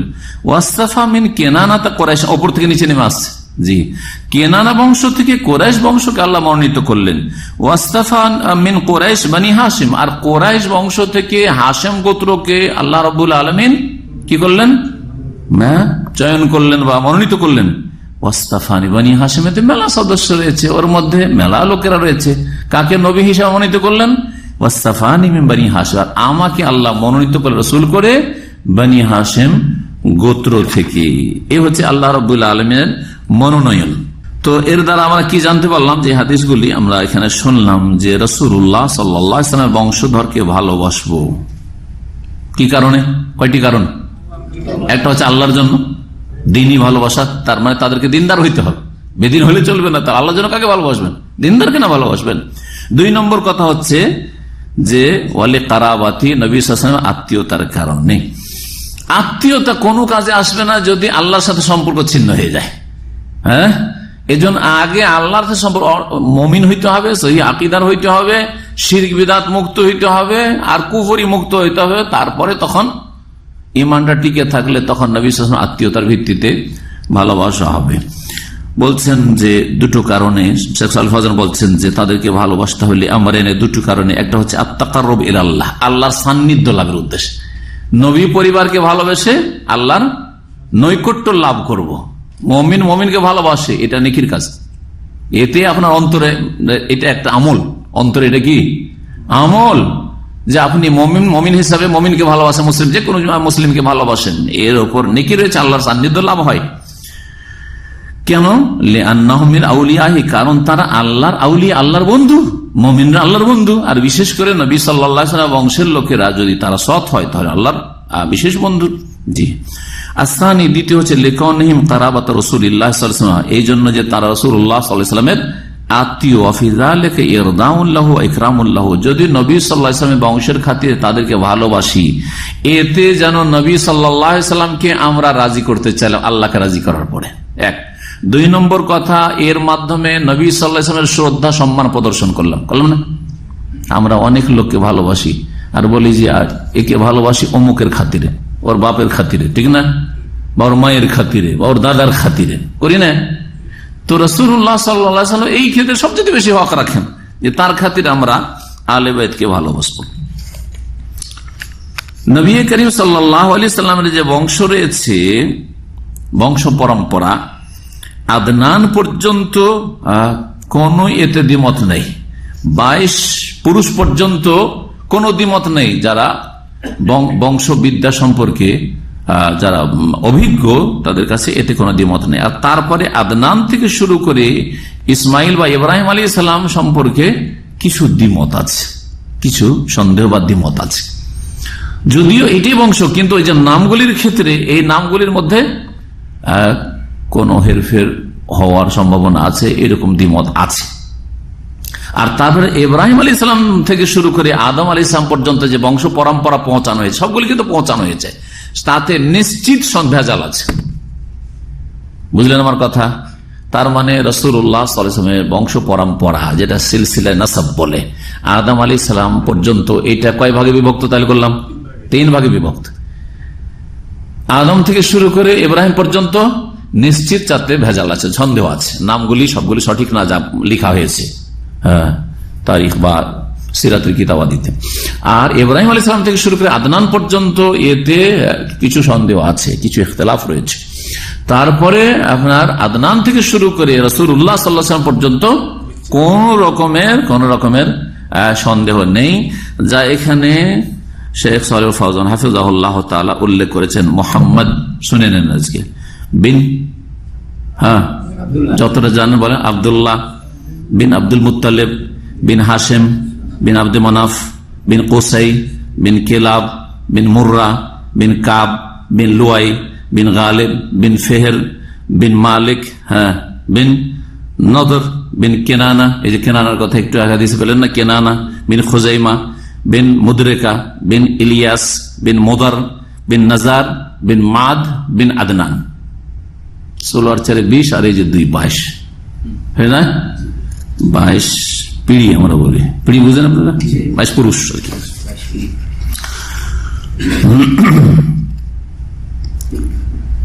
এই হাদিসগুলি যেগুলি আলোচনা করলাম, এই দিয়ে বোঝা গেল আন্না ফিহা দালিলান আলা ফাদিল আরব, এর দ্বারা বোঝা গেল যে আরবের ফজিলত রয়েছে। আরবদের কি রয়েছে? ফজিলত রয়েছে, কিন্তু ইমানের সাথে, ইমান না থাকলে কোনো ফজিলত নেই। জি, কারণ নবী কারীম সাল্লাল্লাহু আলাইহি ওয়াসাল্লাম বলেছেন, ওমান আবতা বিহি আমালুহু লাম ইউসরা বিহি নাসাবু, কারো আমল যদি কাউকে ধাক্কা দিয়ে পিছিয়ে দেয়, তাহলে তার বংশ, তাকে বংশীয় মর্যাদা তাকে এগিয়ে দিতে পারবে না, জি, অ্যাডভান্স করে দিতে পারবে না। জি, ইন্নামাল ফাযলু বিত তাকওয়া, আসল ফজিলত রয়েছে কিসের ভিত্তিতে? তাকওয়া, আল্লাহ ভীরুতার, ঈমান এবং তাকওয়ার ভিত্তিতে। এর ভিত্তিতে মানুষ ওলিয়া হতে পারে। ইন্না আউলিয়া আল্লাহি লা খাউফুন আলাইহিম ওয়া লা হুম ইয়াহজানুন আল্লাযীনা আমানু ওয়া কানু ইয়াত্তাকুন, ঈমান এবং তাকওয়ার ভিত্তিতে ফজিলত। আরবদের মধ্যে কুরাইশ আফজালুল আরব, আরবদের মধ্যে সবচেয়ে শ্রেষ্ঠ। আর কুরাইশদের মধ্যে ওয়ান্না বনি হাশিম আফজাল কুরাইশ, আর বনি হাশিম গোত্র হচ্ছে কুরাইশদের মধ্যে সবচেয়ে শ্রেষ্ঠ গোত্র। আর রাসূলুল্লাহ সাল্লাল্লাহু আলাইহি ওয়াসাল্লাম আফজালু বনি হাশিম, হাশিম গোত্রের সবচেয়ে শ্রেষ্ঠ ব্যক্তি, বরং সৃষ্টি জগতে সবচেয়ে শ্রেষ্ঠ রাসূলুল্লাহ সাল্লাল্লাহু আলাইহি ওয়াসাল্লাম। ফাহু আফজালুল খালকি নাফসান, তিনি সৃষ্টি জগতের সেরা, ও আফজালুহুম নাসাবান, এবং বংশের ক্ষেত্রে সবচেয়ে শ্রেষ্ঠ। এতে হাশেম গোত্রের ফজিলত জানা গেল, যারা রাসূলুল্লাহ সাল্লাল্লাহু আলাইহি ওয়াসাল্লামের আত্মীয়। আরেকটা আলোচনা করব, 3টা আলোচনা করবো বলেছি না, 2টো হইল, চলবে ইনশাআল্লাহ। সেটা হচ্ছে মাকানাত আজওয়াজিন নবী সাল্লাল্লাহু আলাইহি ওয়াসাল্লাম ইনদা আহলি সুন্নাত ওয়াল জামাআহ, আহলে সুন্নাত ওয়াল জামাতের নিকটে নবী করিম সাল্লাল্লাহু আলাইহি ওয়াসাল্লামের বিবিগণ উম্মাহাতুল মুমিনিনদের মর্যাদা, নবী পরিবার, নবীর বিবিগণের মর্যাদা রাদিয়াল্লাহু আনহুন্না আজমাইন। বলছেন ইমাম ইবনে তাইমিয়া রাহিমাহুল্লাহ, ওয়াল্লাউনা আজওয়াজ রাসূলিল্লাহ সাল্লাল্লাহু আলাইহি ওয়াসাল্লাম, আহলে সুন্নাত ওয়াল জামাত রাসূলুল্লাহ সাল্লাল্লাহু আলাইহি ওয়াসাল্লামের বিবিগণের সাথে ভালোবাসা রাখে, মিত্রতা রাখে। ওয়ালা, জি, ওয়ালা মানে মুহাব্বত, আন্তরিক মুহাব্বত, সম্পর্ক রাখে। যারা হচ্ছেন উম্মাহাতুল মুমিনিন, মুমিনদের মাতা, জি, তাদেরকে কি বলা হয়েছে? মুমিনদের মা বলা হয়েছে, মুমিনদের মা। কোন ক্ষেত্রে মা? তারাও মা আর আমার আপনার মা, এই 2 মায়ের পার্থক্য আছে। কি পার্থক্য আছে? সম্মানের ক্ষেত্রে 1 নম্বর, সম্মান মর্যাদার ক্ষেত্রে, আমার আপনার মায়ের চেয়ে বেশি সম্মান তাদের, মর্যাদা আমাদের কাছে, এটা অন্তরে। 2 নম্বর হচ্ছে ও তাহরিমে নিকাহিন, তাদের বিবাহ হারাম। এই ক্ষেত্রে মাকে বিয়ে করা যেমন হারাম, তেমনি আজওয়াজ উম্মাহাতুল মুমিনিনকে বিয়ে করা হারাম এই ক্ষেত্রে। আর বাকি মাসাইল, ফিকহি মাসাইলের ক্ষেত্রে আপনার মাকে নিয়ে আপনি হজে সফরে যেতে পারেন কিনা, পূর্ব থেকে পশ্চিম, ইউরোপ, আমেরিকা, যেখানে সেখানে আপনি সফর করতে পারেন না? মাকে নিয়ে নির্জনতা অবলম্বন করতে পারেন কিনা? মায়ের সাথে হোটেলে একই রুমে রাত কাটাতে পারেন না? মায়ের ঘরে গিয়ে আপনি শুয়ে থেকে গেলেন বাড়িতে, মা আমি এসছি দীর্ঘদিন পরে, আমি অন্য রুমে শুবো না, মা তোমার রুমে শুবো, জায়েজ কিনা? এটা কি নবী সাল্লাল্লাহু আলাইহি ওয়াসাল্লাম বিবিগণের সাথে জায়েজ? না, জায়েজ নাই। মা কি আপনার সামনে হেজাব পর্দা করবে নাকি? করবে না। কিন্তু নবী সাল্লাল্লাহু আলাইহি ওয়াসাল্লামের বিবিগণ সাহাবায়ে কেরামকে দেখে পর্দা করেছে না করেন নাই? তাহলে এইসব বিষয়ে তাহলে ভিন্নতা রয়েছে। জি হ্যাঁ। আসুন এখন বলছেন যে আহলে সুন্নাত ওয়াল জামাত রাসূলুল্লাহ সাল্লাল্লাহু আলাইহি ওয়াসাল্লামের বিবিগণ যারা উম্মাহাতুল মুমিনিন তাদেরকে ভালোবাসে, ওয়া ইউমিনুনা এবং আহলে সুন্নাত বিশ্বাস করে বিআন্নাহুন্না আজওয়াজু ফিল আখিরাহ, যে নবীর বিবিগণ যেমন দুনিয়াতে নবীর বিবি তেমন আখিরাতে জান্নাতেও নবীর বিবি হবেন, তারা নবীর বিবি থাকবেন। এটা কেন বলা? এটা এই জন্যই যে রাফেজি শিয়াদের বদ আকীদা, জি গুমরাহি, জি কোরআন সুন্নাহর অস্বীকার, জি যে এরা নবীর বিবি হইলেও এরা ইসলামের উপর মরেনি, সুতরাং এরা জাহান্নামী। তার নবীর বিবি থাকলো কি করে? আউযুবিল্লাহ। আয়েশা রাদিয়াল্লাহু তাআলা তাদের কাছে বড় জাহান্নামী, এই রাফেজি শিয়াদের কাছে। ব্রিটেনে কলেমা পড়াচ্ছে, এটা নেটে আছে, আছে জি হ্যাঁ, আমার এই আলোচনার সাথে মিলিত। ব্রিটেনে কলেমা পড়াচ্ছে এক দুই খফিজ রাফেজি, জি কোন দেশের আরবিয়ান রাফেজি, কিন্তু লেবাননের হইতে পারে অথবা যে কোনো দেশের হইতে পারে, সে ব্রিটেনে মুসলমান হইতে এসছে একজন, তাকে কলেমা পড়াচ্ছে আর বলছে আশহাদু আল্লা ইলাহা ইল্লাল্লাহ ওয়া আশহাদু আন্না মুহাম্মাদার রাসূলুল্লাহ, আর আরো সাক্ষী দিচ্ছি কি, হ্যাঁ যে আবু বকর ওয়া ওমর, হ্যাঁ ওয়া আয়েশা ওয়া হাফসা ফিন্নার। আউযুবিল্লাহ। আবু বকর, ওমর, আয়েশা, হাফসা এটা কোথায়? জাহান্নামে। এদের সাথে সম্পর্ক ছেদ করে মুসলমান বানাচ্ছে, এদের জন্য জাহান্নামের সার্টিফিকেট দিয়ে মুসলমান বানাচ্ছে। এ হলো শিয়া রাফেজিদের ইসলাম সারা বিশ্বে। সুতরাং এখনো সাবধান, কারণ কিছু লোকেরা আবেগে আমাদের মুসলিম সমাজে বা মুসলিম শাসকদের বিভিন্ন পাপ দেখে বা বিভিন্ন ভুল ভ্রান্তি দেখে বাড়াবাড়ি কথাবার্তা বলছেন, কিন্তু হুঁশ রাখেন না যে কোন দিকে যাচ্ছেন। হ্যাঁ, তাদের সাথে জাহান্নামের ইন্ধন হয়েন না, এই রাফেজি শিয়াদের সাথে। আল্লাহ যেন আমাদের হেফাজত করেন। তো বলছেন শেখ সালেহ ফৌজান তাই যে তারা উম্মাহাতুল মুমিন কি ক্ষেত্রে? ফিল ইহতিরামে, সম্মানের ক্ষেত্রে, ওয়া তাওকিরে, আর মর্যাদা পোষণের ক্ষেত্রে, ওয়া তাহরিমে নিকাহিহিন, আর উম্মতের জন্য তাদের বিয়ে করা হারাম হওয়ার ক্ষেত্রে সাহাবায়ে কেরামদের বিয়ে করা হারাম ছিল। আম্মা বাকিয়াতুল আহকাম, বাকি অন্যান্য যত বিধিবিধান রয়েছে মায়ের, সেগুলি নবী সাল্লাল্লাহু আলাইহি ওয়াসাল্লামের বিবিগণের ক্ষেত্রে প্রযোজ্য নয়। ফাহুক মুহন্না হুকমুল আজনাবিয়াত, সেই ক্ষেত্রে তারা বেগানা মহিলার মতো, হ্যাঁ হেজাব পর্দা করতে হবে, হ্যাঁ আর তারপরে সফর করলে মুহররম কোন সাহাবী হইতে পারবে না, নবী সাল্লাল্লাহু আলাইহি ওয়াসাল্লামের বিবিদের হইতে পারেনি, ইত্যাদি ইত্যাদি। তারপরে নবী সাল্লাল্লাহু আলাইহি ওয়াসাল্লামের বিবি আয়েশা রাদিয়াল্লাহু আনহার কাছে তারা হাদিস শিখতে এসেছেন, কোন মাসলা জিজ্ঞেস করতে এসেছেন, পর্দার আড়াল থেকে জিজ্ঞেস করেছেন, জি হ্যাঁ পর্দার আড়াল থেকে শিক্ষা নিয়েছেন। মিন হাইসু তাহরিমুল খালওয়াত বিহিন্না, নবী সাল্লাল্লাহু আলাইহি ওয়াসাল্লামের বিবিগণের সাথে নির্জনতা অবলম্বন করা হালাল না হারাম? হারাম। ওয়া নাযরু ইহিন্না, নবীর বিবিগণের দিকে তাকানো হালাল না হারাম? হারাম। قال الله تعالى, মহান আল্লাহ ইরশাদ করেছেন, আন-নবী আউলা বিল মুমিনিনা মিন আনফুসিহিম, নবী করিম সাল্লাল্লাহু আলাইহি ওয়াসাল্লাম মুমিনদের নিজের প্রাণ চাইতেও বেশি কাছের মানুষ, নিকটবর্তী। তার নবী করিম সাল্লাল্লাহু আলাইহি ওয়াসাল্লাম কে আমরা আমাদের জান চাইতে বেশি ভালোবাসবো, এটা একটা দিক। আর একটা দিক হচ্ছে যে আমরা নিজের জন্য যতটা মায়া করি তার চাইতে বেশি মায়া করেছেন আমাদের জন্য রাসূলুল্লাহ সাল্লাল্লাহু আলাইহি ওয়াসাল্লাম। আমরা নিজের মায়া করে বেনামাজি হয়ে জাহান্নামে যাচ্ছি, হ্যাঁ অনেকে শিরক বিদআত করে জাহান্নামে যাচ্ছেন। আর নবী করিম সাল্লাল্লাহু আলাইহি ওয়াসাল্লাম আমাদের উপর আমাদের চাইতে বেশি মায়া করেছেন। হায় রে হতভাগা, তুই শিরক করে জাহান্নামে যাচ্ছিস, তুই আমার উম্মত। হায় রে হতভাগা বিদআতি, তুই বিদআত করে জাহান্নামে যাচ্ছিস, তোর আমল কবুল হচ্ছে না। হায় রে হতভাগা বেনামাজি মুসলিম, তুই জাহান্নামে যাচ্ছিস। এই হতভাগা মুসলিম ফাসিক, তুই ফাসিক করে জাহান্নামে যাচ্ছিস। নবী সাল্লাল্লাহু আলাইহি ওয়াসাল্লাম আমাদের মায়া করেছেন আমাদের চাইতে বেশি। জি হ্যাঁ, এটা হচ্ছে আয়াতের অর্থ।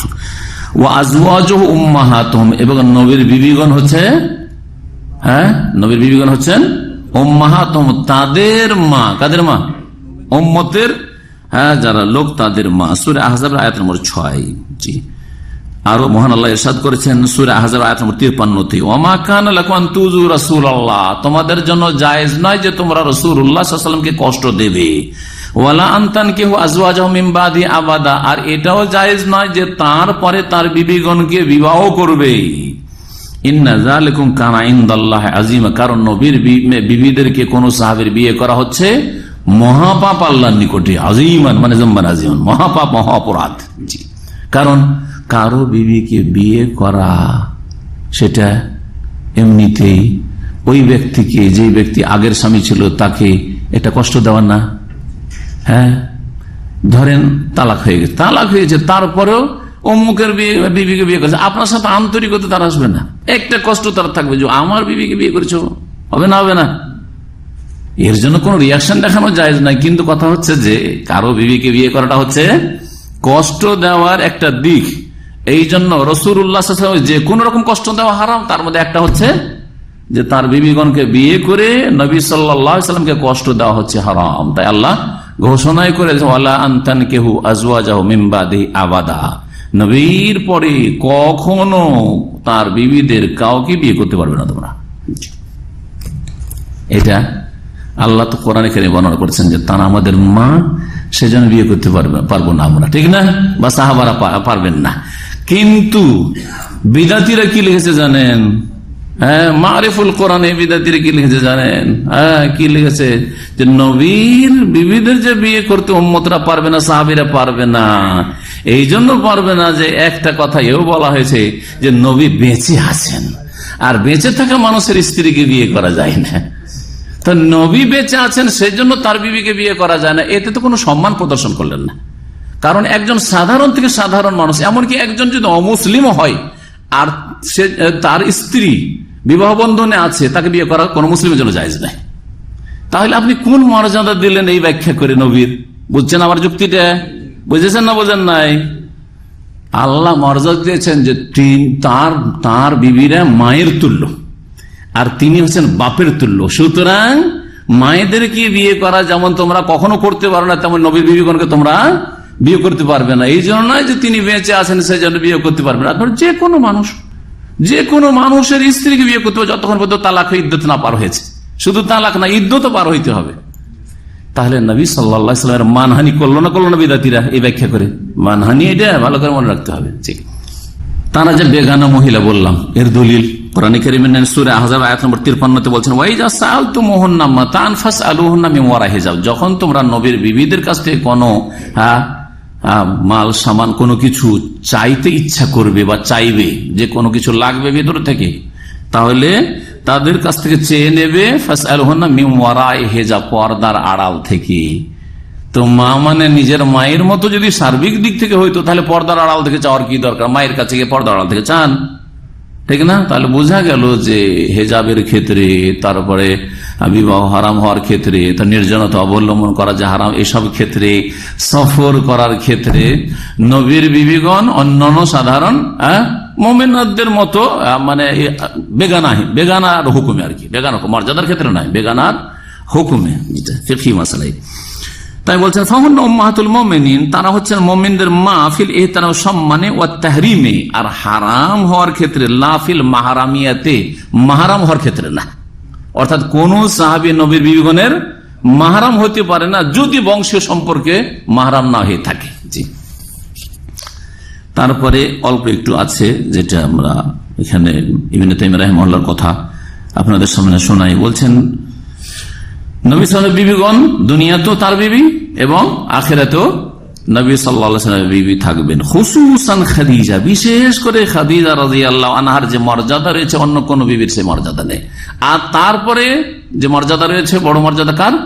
আয়েশা রাদিয়াল্লাহু আনহা। এই দুজন বিবির কথা উল্লেখ করেছেন। বলছেন খাদিজা রাদিয়াল্লাহু আনহার কেন বেশি মর্যাদা, সবচেয়ে বেশি? 4টি কারণ উল্লেখ করেছেন, শুনেন আজকে ইবনে তাইমিয়া রাহিমাহুল্লাহ। একটা হচ্ছে উম্মু আকসারি আওলাদিহি, প্রথম কথা নবী সাল্লাল্লাহু আলাইহি ওয়াসাল্লাম অধিকাংশ সন্তান সন্ততির মা, জননীকে খাদিজা রাদিয়াল্লাহু আনহা। অধিকাংশ ছেলে মেয়ে একমাত্র ইব্রাহিম ছাড়া মারিয়ার পেট থেকে, বাকি সব ছেলে মেয়ে খাদিজা রাদিয়াল্লাহু আনহার পেট থেকে। এক, আর স্বাভাবিক যদি আপনার 2-3 স্ত্রী থাকে আর একজনের পেট থেকে ছেলে মেয়ে থাকে, আর একজনকে বিয়ে করে ছেলে মেয়ে হয়নি, দুটোর মাঝে পার্থক্য আছে। জি হ্যাঁ, আপনার বংশ পরম্পরা বহাল থাকলো এই স্ত্রীর মাধ্যমে, এই স্ত্রীর মাধ্যমে কোন বংশ পরম্পরা আপনার বহাল থাকলো, ঠিক না? জি। আউয়ালু মান আমানা বিহি, দ্বিতীয় ফজিলত হচ্ছে, বৈশিষ্ট্য হচ্ছে খাদিজার যে তিনি সর্বপ্রথম ব্যক্তি যিনি ঈমান নিয়ে এসেছেন। এমনি আপনারা প্রসিদ্ধ আপনাদের কাছে যে সর্বপ্রথম কে ঈমান নিয়ে এসেছে? আবু বকর। কিন্তু পুরুষদের ক্ষেত্রে যখন বলবেন আবু বকর, ঠিক আছে। মহিলাদের ক্ষেত্রে যখন বলবেন খাদিজা রাদিয়াল্লাহু, তখন ঠিক আছে। যখন যুবকদের ক্ষেত্রে বলবেন তখন প্রথম ঈমান নিয়ে এসেছেন আলী রাদিয়াল্লাহু তাআলা, ঠিক আছে। দাসদের ক্ষেত্রে যখন বলবেন তখন যায়েদ বিন হারেসা, ঠিক আছে, এই উত্তরগুলি সব ঠিক আছে, দিকে দিকে এই দিকে লক্ষ্য করলে এইদিকে কেন্দ্র করে, বুঝছেন না? কিন্তু যদি আপনাকে প্রশ্ন করা হয় এই 4-5 জন যে প্রথমে ইসলাম গ্রহণ করেছেন প্রথম দিনে বা প্রথম খানে, তার মধ্যে প্রথমকে ইসলাম গ্রহণ করেছেন, তখন কাকে 1 নম্বর রাখবেন? তাকে অবশ্যই খাদিজা রাদিয়াল্লাহু তাআলা রাখতে হবে। দেখেন, আমরা যে কেউ যখন বাইরে থেকে আসো প্রথম কার সাথে সাক্ষাৎ হয়? বাড়ি এসে স্ত্রীর সাথে সাক্ষাৎ হবে। এই না যে হীরা পাহাড়ে গুহা থেকে এসে প্রথম আবু বকরের সাথে মোলাকাত করতে গেছেন, প্রথম কার সাথে সাক্ষাৎ হয়েছে? স্ত্রীর সাথে, খাদিজা রাদিয়াল্লাহু তাআলার সাথে। আর তাকে বলেছেন যে আমার কাছে এইরকম ওহী নাযিল হয়েছে, আমার ভিতরটা থরথর করে কাঁপছে, আমাকে জ্বর চলে এসছে, আমাকে মেলুনি সেরুনি, আমাকে চাদর বা কম্বল জড়িয়ে দাও, কম্বল জড়িয়ে দাও। তো যখন তিনি প্রথম দাওয়াত নিয়েছেন, প্রথম দাওয়াত কবুল করেছেন নিশ্চিত খাদিজা রাদিয়াল্লাহু তাআলা। তারপরে আবু বকরের সাথে দেখা হয়েছে অথবা তিনি ছুটে এসেছেন এই খবর পেয়ে, তখন তার কাছে এই কথা পেশ করেছেন, তখন তিনি ইসলাম গ্রহণ করেছেন। আলী রাদিয়াল্লাহু তাআলা আনহু যেহেতু নবী সাল্লাল্লাহু আলাইহি ওয়াসাল্লামের বাড়িতে লালিত পালিত হতেন, তখন তার সাথে কথা হয়েছে, নিজের ঘরের ছেলে, সুতরাং তখন তার সাথে কথা হয়েছে, ঠিক না? জি হ্যাঁ, এইভাবে। তৃতীয় বৈশিষ্ট্য খাদিজা রাদিয়াল্লাহু আনহা ওয়া আদাদাহু আলা আমরিহি, রাসূলুল্লাহ সাল্লাল্লাহু আলাইহি ওয়াসাল্লামের দাওয়াতি কাজে তিনি সার্বিক সহযোগিতা করেছেন। তিনি যেইভাবে সাহায্য সহযোগিতা করেছেন সার্বিক ক্ষেত্রে শুরু থেকে শেষ পর্যন্ত জীবনের ধন সম্পদ এবং সৎ পরামর্শ, সান্ত্বনা ইত্যাদি সবকিছু দিয়ে, সেটা কেউ করতে পারেনি। এত ধনাঢ্য মহিলা ছিলেন, ভদ্র মহিলা রাদিয়াল্লাহু আনহা, সব ধন আল্লাহর রাস্তায় দ্বীনের দাওয়াতের ক্ষেত্রে দ্বীনের প্রচার প্রসার কোরবানি করে দিয়েছে। জি। চতুর্থ হচ্ছে বৈশিষ্ট্য কার? খাদিজা রাদিয়াল্লাহু আনহা, ওয়া কানা লাহা মিনহু আল মানজিলাতুল আলিয়া। রাসূলুল্লাহ সাল্লাল্লাহু আলাইহি ওয়াসাল্লামের অন্তরে বা রাসূলুল্লাহ সাল্লাল্লাহু আলাইহি ওয়াসাল্লামের কাছে এই খাদিজার বড় মর্যাদা ছিল। সবগুলি স্ত্রী আমার, এই 11টাই স্ত্রী, কিন্তু তার মধ্যে সবচেয়ে বেশি মর্যাদা অন্তরে কার ছিল? খাদিজার ছিল। সুবহানাল্লাহ। কেমন করে বুঝলাম? খাদিজার ইন্তেকালের পরে মা আয়েশা বলছেন যে ইন্তেকাল অনেক দিন হয়ে গেছে, মক্কায় ইন্তেকাল হয়েছে, মক্কি জীবন ইন্তেকাল হয়েছে, মদিনায় চলে এসেছেন রাসূলুল্লাহ সাল্লাল্লাহু আলাইহি ওয়াসাল্লাম। মদিনার শেষ জীবনেও ভুলতেন না, মাঝে মাঝে খাদিজার কথা গুণগান শুরু করতেন, প্রশংসা শুরু করতেন, আলোচনা শুরু করতেন। তখন একদিন আমি বললাম যে কি সেই বুড়ির কথা বলছেন, যার দাঁত পড়ে গেছিল, সে বুড়িয়ে গেছিল, আপনাকে ওর চাইতে ভালো আল্লাহ স্ত্রী দিয়েছে, আপনি ওর কথা বলছেন না কেন, কি বলছেন আপনি? এই কথা পরীক্ষা করার জন্য যে দেখি কি বলছে রাসূলুল্লাহ সাল্লাল্লাহু আলাইহি ওয়াসাল্লাম। রাসূলুল্লাহ সাল্লাল্লাহু আলাইহি ওয়াসাল্লাম বলেছেন, আরে কোথায় তুমি আছো? সুবহানাল্লাহ, সে এই করেছে, সে এই করেছে, সে এই করেছে, ওয়াকাদ রাযাকানিল্লাহু মিনহা ওয়ালাদান, এবং তার পেট থেকে আল্লাহ আমাকে সন্তান ছেলে মেয়ে দান করেছে, তোমার পেট থেকে ছেলে মেয়ে হয়নি। জি, এ কথা বলেননি? তার ভালোবাসায় প্রেমে পড়ে সবকিছু ভুলে গেছি অতীতের। কারণ আজকাল আমরা আমাদের চরিত্র এমন যে অতীতের যতই অবদান থাকে না কেন, আগের স্ত্রী সব ভুলে গেছেন, সব ভুলে গেছেন, একেবারে উপেক্ষা করেছেন। না, নবী করিম সাল্লাল্লাহু আলাইহি ওয়াসাল্লাম এক একটি কথা মনে রেখেছেন এবং বলছেন, মনই শুধু রাখেননি। আর এইটা ভয় করেননি যে স্ত্রীকে বলো মনক্ষুণ্ণ হয়ে যাবে, না না, সব কথা বলছেন। জি, মাঝে মধ্যে বলতে থাকতেন, কথা হাদিসে রয়েছে। তারপরে মর্যাদা হচ্ছে সিদ্দিকা বিনতে সিদ্দিক, মহাসত্যবাদীর মেয়ে, মহাসত্যবাদী। জি, সিদ্দিকা বিনতে সিদ্দিক রাদিয়াল্লাহু আয়েশা রাদিয়াল্লাহু আল্লাতী ক্বালা ফিহা নবী, যার সম্পর্কে নবী করিম সাল্লাল্লাহু আলাইহি ওয়াসাল্লাম বলেছেন, হাদিসে রয়েছে সহিহ বুখারী মুসলিমের হাদিস, ফাজলু আয়েশা আলা নিসা, নারী জগতের উপর আয়েশার শ্রেষ্ঠত্ব হচ্ছে কাফাজলি সরিদ আলা সাইরি তম, যেমন সরিদ খাবারের শ্রেষ্ঠত্ব, মর্যাদা রয়েছে, মূল্য রয়েছে সমস্ত খাবারের উপর। সরিদ খাবারকে সবচেয়ে মূল্যবান খাবার, আরবদের সেই যুগে তো মূল্যবান খাবার ছিল, এটা তো একটা আছে যেটা আমরা কমন বলে থাকি, কিন্তু এমনিতেও সেই খাবারটি মূল্যবান খাবার। এই জন্য বলেছেন শেখ সালেহ ফাওজান এই ব্যাখ্যাটি করেছে, সুন্দর ব্যাখ্যা। সেটা হচ্ছে যতগুলি খাদ্য আছে, খাদ্যের মধ্যে রুটিটা হচ্ছে বেশি শক্তিশালী ভাতের তুলনায়, ভাত অন্যান্য খাবারের তুলনায় রুটিটা হচ্ছে বেশি উপকারী। কিন্তু দেখেন আপনার সুগার হয়েছে, প্রেশার হয়েছে, এই হয়েছে, সে হয়েছে, বলছে রুটি খান, বলে না যে ভাত খান, তাই না? জি, তো শরীরটা তৈরি হয় রুটি এবং গোস্তের সমষ্টি দিয়ে, রুটি আর গোস্তকে মিলিয়ে মিক্স করে তৈরি করা হয়। আর যতগুলি তরকারি আছে, তরি তরকারির মধ্যে সবচেয়ে শ্রেষ্ঠ হচ্ছে লাহাম, গোস্ত, আর দুটো দিয়ে তৈরি হয় এই শরীর। সেজন্য শরীরকে বলা হয়েছে সবচেয়ে খাবারের মধ্যে উত্তম খাবার বা শ্রেষ্ঠ খাবার। ঠিক তেমনি নারী জাতের মধ্যে সবচেয়ে শ্রেষ্ঠ হচ্ছে আয়েশা, তার মানে এই নয় যে তার এই শ্রেষ্ঠত্ব বয়ান করা মানে খাদিজার চাইতে বেড়ে গেলেন, না না না, এটা একটা দিক। জি, এই ছিল ইবনে তাইমিয়া রাহিমাহুল্লাহর কথা। আর মোটামুটি আমরা শেষ করেছি, তবে গুরুত্বপূর্ণ কিছু কথা আছে আপনাদের উপকারের জন্য শুনিয়ে দিতে চাইছি। নবী করিম সাল্লাল্লাহু আলাইহি ওয়াসাল্লামের মোট বিবি কয়জন ছিলেন? 11 জন ছিলেন, এটি সঠিক। কিছু বিয়ে শাদী করেছিলেন কিন্তু সেগুলি তালাক দিয়ে দিচ্ছিলেন, সেই জন্য সেগুলো গণ্যতে আসবেন। যাদের সাথে সংসার করেছেন তারা হচ্ছেন 11 জন। 11 জনের মধ্যে 2 জনের ইন্তেকাল হয়েছে নবী করিম সাল্লাল্লাহু আলাইহি ওয়াসাল্লামের জীবদ্দশায়। কে বলতে পারেন? খাদিজা রাদিয়াল্লাহু তাআলা সবার জানা আছে। আর না, মাইমুনার পরে ইন্তেকাল হয়েছে, নবী সাল্লাল্লাহু আলাইহি ওয়াসাল্লাম মানে বিয়ে করেছেন তাকে। জি, নবী সাল্লাল্লাহু আলাইহি ওয়াসাল্লামের 2 জন বিবির নাম একই ছিল, সেম সেম। কে জানেন? এই 11 বিবির মধ্যে 2 বিবির নামে একই নাম ছিল, জানেন না? জাইনাব বিনতে খুজাইমা উম্মুল মাসাকিন। এত গরিব মিসকিনকে দান করতেন, ওর নামই পড়ে গেছিল কি? উম্মুল মাসাকিন, গরিব মিসকিনদের মা, মিসকিনদের মা। অল্প কিছুদিন পরে ইন্তেকাল হয়ে গেছে। বলছেন ওয়াতাজাওয়াজা জাইনাব বিনতে খুজাইমা আল হেলালিয়া, হেলাল গোত্রের, মাইমুনা রাদিয়াল্লাহু বংশেরই, মাইমুনা হেলালিয়া ছিলেন, হেলাল বংশের। ওয়ালাম তালবাস ইল্লা ইয়াসিরান, অল্প কিছুদিন শুধু বেঁচে ছিলেন। সুম্মা তুফিয়াত, বিবাহের পরে ইন্তেকাল করে গেছিলেন। জি, তার সাথে সংসার। এই 2 বিবির ইন্তেকাল হয় নবী সাল্লাল্লাহু আলাইহি ওয়াসাল্লাম জীবদ্দশায়। আর বাকি যখন নবী সাল্লাল্লাহু আলাইহি ওয়াসাল্লাম ইন্তেকাল হয় তখন কয় বিবি বেঁচে ছিলেন? 9 বিবি। তাদের নাম আয়েশা, যেহেতু খাদিজা হয়ে গেছে তাহলে এখন আয়েশা, হাফসা, জাইনাব বিনতে জাহাশ, আর উম্মে সালামা, সাফিয়া, মাইমুনা, উম্মে হাবিবা, সৌদা, জুয়াইরিয়া। জি, সৌদা, জুয়াইরিয়া। মারিয়া কিবতিয়া জারফের থেকে পয়দা হয়েছিলেন ইব্রাহিম রাদিয়াল্লাহু তাআলা আনহু। তিনি স্ত্রী ছিলেন না, তিনি কি ছিলেন? জি, দাসী ছিলেন, যাকে হাদিয়া উপঢৌকন পাঠিয়েছিল মিশরের রাজা। নবী সাল্লাল্লাহু আলাইহি ওয়াসাল্লামের বিবি আয়েশা রাদিয়াল্লাহু তাআলা আনহা আর বেশ কিছু ফজিলত রয়েছে, বৈশিষ্ট্য রয়েছে। তার মধ্যে একটি হচ্ছে যে নবী সাল্লাল্লাহু আলাইহি ওয়াসাল্লামের বিবিদের মধ্যে বা মানুষের মধ্যে সবচেয়ে ভালোবাসার পাত্র কে ছিলেন? আয়েশা। নবী সাল্লাল্লাহু আলাইহি ওয়াসাল্লামকে জিজ্ঞাসা, সহিহ বুখারী হাদিস রয়েছে যে কে সবচেয়ে ভালোবাসার পাত্র আপনার কাছে, তখন কি বলেছিলেন? হ্যাঁ, জি, আবু বকর বলেছিলেন প্রথম, কিন্তু না, না, নারীদের আয়েশা। আর তা পুরুষদের মধ্যে ওই সাহাবী আমর ইবনে আস, পুরুষদের মধ্যে তখন বলেছিলেন আবু ওয়াহব, প্রথম উত্তর দিয়েছিলেন কিন্তু আয়েশা রাদিয়াল্লাহু আনহা। জি, দ্বিতীয় বৈশিষ্ট্য হচ্ছে যে নবী সাল্লাল্লাহু আলাইহি ওয়াসাল্লামের একমাত্র এক বিবি কুমারী ছিলেন, তিনি হচ্ছেন আয়েশা, আর বাকি হয় তালাক প্রাপ্ত, না হয় বিধবা। জি, তৃতীয় বৈশিষ্ট্য হচ্ছে যে আয়েশা রাদিয়াল্লাহু তাআলা একমাত্র স্ত্রী যার কম্বলের তলায় একসাথে শুয়ে থাকা অবস্থায় ওহী নাযিল হয়েছে। কোন বিবির সাথে এরকম করে ওহী নাযিল হয় নাই। জিবরাইল আলাইহিস সালাম ওহী নিয়ে এসেছেন আর স্বামী স্ত্রী একই কম্বলের তলায় শুয়ে আছে। জি, একমাত্র আয়েশা রাদিয়াল্লাহু আনহা। জি, চতুর্থ বৈশিষ্ট্য হচ্ছে যে আয়েশা রাদিয়াল্লাহু তাআলা আনহার উপর মুনাফিকরা মিথ্যা অপবাদ দিয়েছিল।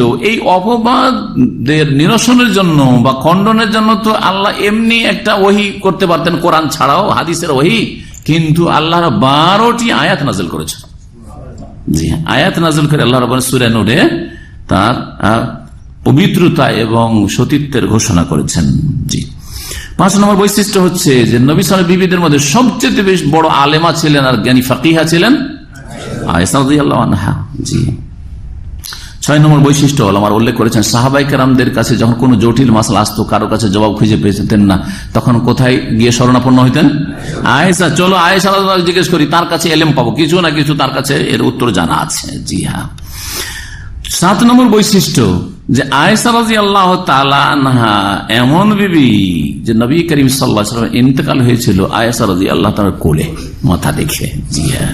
8 নম্বর বৈশিষ্ট্য হচ্ছে যে আয়েশা রাদিয়াল্লাহু তাআলা আনহার হুজরায় মুবারাকায় কক্ষেই নবী সাল্লাল্লাহু আলাইহি ওয়াসাল্লাম দাফন হয়েছেন। এছাড়াও বেশ কিছু ফজিলত রয়েছে, এখানে এটুকু বর্ণনা করলাম। সাল্লাল্লাহু আলাইহি ওয়া সাল্লাম মুহাম্মদ ওয়া আলা আলিহি ওয়া সাহবিহি আজমাইন। সুবহানাকাল্লাহুম্মা ওয়া বিহামদিকা আশহাদু আল্লা ইলাহা ইল্লা আনতা আস্তাগফিরুকা ওয়া আতুবু ইলাইক।